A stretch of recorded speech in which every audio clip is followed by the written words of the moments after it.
welcome. Today I'll be talking about Tom Petty's album Full Moon Fever. Released in April of 1989, Tom Petty decides to create a solo album outside of the Heartbreakers band, with notable exception being Mike Campbell, who plays the guitar and bass on this record. So with Tom and Mike, along with Electric Light Orchestra's Jeff Lynne, yes, ELO is here, they create one of Tom's best known works, with multiple songs still receiving constant airplay. Now, this is an album I obviously knew, but I never really felt the need to explore it because a lot of material on here has been constantly played either on radio or film or television, but thanks to my friend, I'm glad I did listen to this album because it is terrific. I'm not saying every song's an instant classic, but so many tracks here are splendid. To start the album, we have the song Free Fallin', that classic sounding rock roots Americana feel,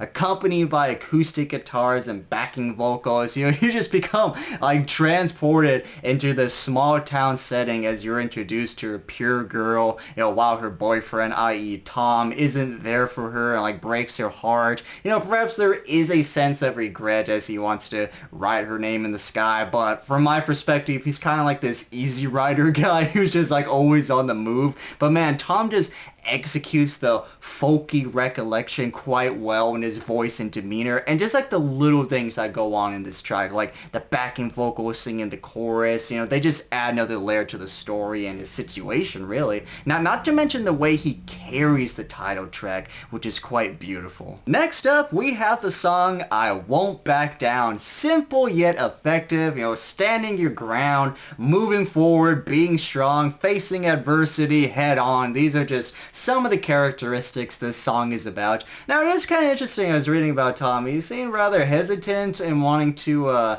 put this track on the album because it was too simplistic. I thought that was kind of a unique sort of commentary on there, because a lot of albums that I read about and I go on to make these type of videos, I rarely, if ever, actually see that. I think it's also kind of interesting that he would say that, because there are a couple of songs on this album that you can easily argue are also quite simplistic, but nonetheless, I'm very happy he did release this song because it's awesome. I love his approach. The drums and guitars carry a lot of the weight, and just like the way that the backing vocalist sing the title track, and Tom, you got him following it with either the lines "Hey baby" or "Hey I." It's just so smooth and polished, and it's funny hearing that because it does point to the sound of Jeff Lynne, and ELO, the type of sound that they did. But yeah, I Won't Back Down, it's a great track for sure. Again, very happy Tom decided to put it on the record. As for the song that's gained resurgence and popularity, we have Love Is a Long Road, a song that has found new life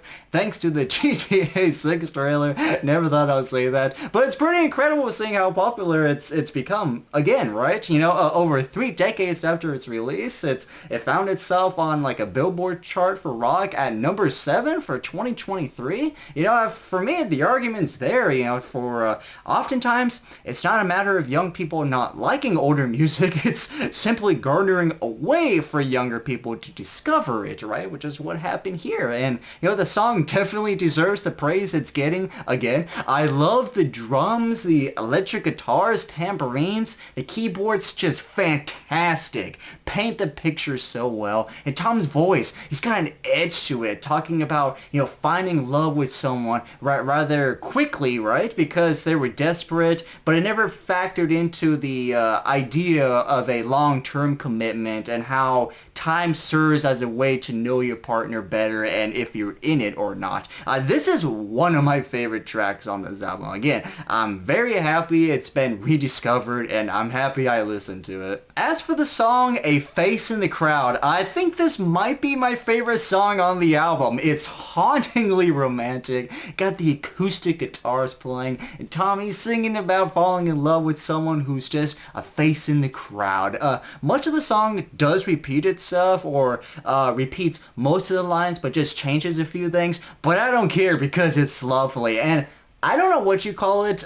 Maybe it's guitar plucking. I'm not sure. But there are times when you hear the acoustic guitar play out for like a second. It just like fires for like a split sec. And like those moments, they sound very Pink Floydish to me. So good job there. But nonetheless, it's a hauntingly beautiful song. And it's most likely my favorite track. With the song Running Down a Dream, fan-frickin-tastic. There's a reason this gets constant airplay. There are just so many pieces of ear candy on this track. The guitars are amazing. The layout and structure of the song are on point. The chorus, wonderful. And I'm glad he has the line, working on a mystery, because that's what I feel with this song. It's like this mystery genre. You get the super catchy, almost surf guitar riff, as well as the frantic acoustic guitar riff in the chorus, and to end it with the woos and like that drop dead killer guitar solo wails away. This song is simply outstanding. With the next song, we have Feel a Whole Lot Better. And like, yeah, after like a funny moment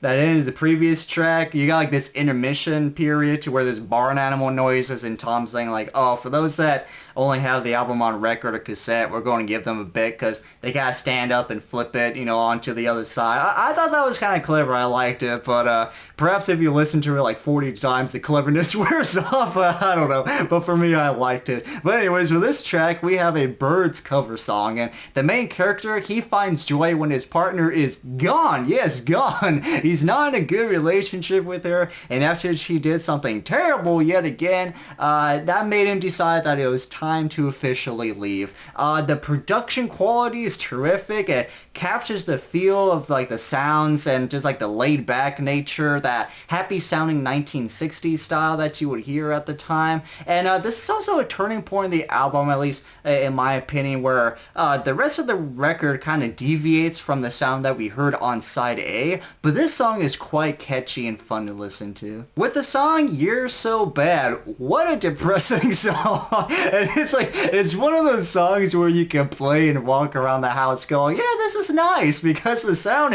and layout aren't overly depressing or grim, you know, very, very covert, but, you know, his sister married a yuppie and took all he had, but now she swings with another guy, and like her now ex-husband is super down his luck and just like wants to kill himself. But Tom, he's out in life measuring, you know, his worth, his values, his livelihood based on his sister, so he knows what not to do by analyzing the things his sister does and how she's ended up in her position. You know, in terms of vocal approach though, there are a few moments, I hate to say it, there are a few moments that do make me cringe, like the beginning of the song. It's not my favorite, but it does get a lot better. Up to this point though, You're So Bad, it might be my least favorite song, but that doesn't mean I think it's bad. Far from it. I really do like this song. It's just other stuff, obviously up until this point, I just liked a lot better. Next up, we have Depending on You. Super catchy song. It's got a pop feel to it, very clean and professional sounding. I love the backing vocals coming in, whether it's like a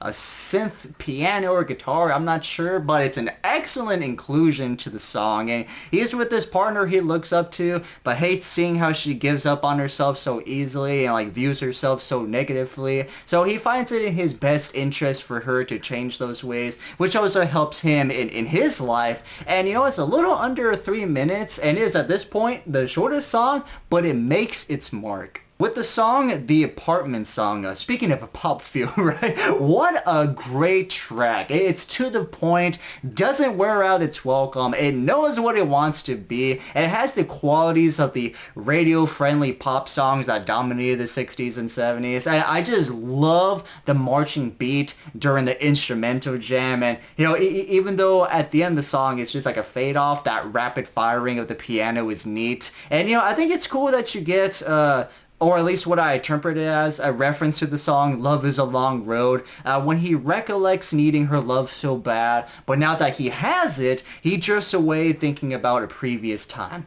Good stuff all around. Okay, now this is the shortest song on the album. We have Alright for Now. It's not my favorite, but for what it is, you know, being a lullaby, it's good. You know, the instruments accommodate the genre by being soft and minimal. Tom's voice carries that reassuring quality. quality. If you have a screaming baby at night and you want them to fall asleep, perhaps this will help. But yeah, you know, for what it is, it's okay. It's okay. Yeah, I'm not too keen on lullabies on albums, but you know, if they're good, it's fine. And this one definitely hits the marks when it comes to being a good lullaby. With the song A Mind with a Heart of Its Own, I like how dominant the guitar is throughout the song. It's constantly in the front, never goes unnoticed. The track, it's got a bit of a bluesgrass feel to it, but faster than your traditional sounding piece, that's for sure. And some of these lyrics, look, I'm sure it's probably supposed to be dark, twisted, some bigger meaning to it. I just think it's funny. You know, you get like this teenage accountant who got wasted,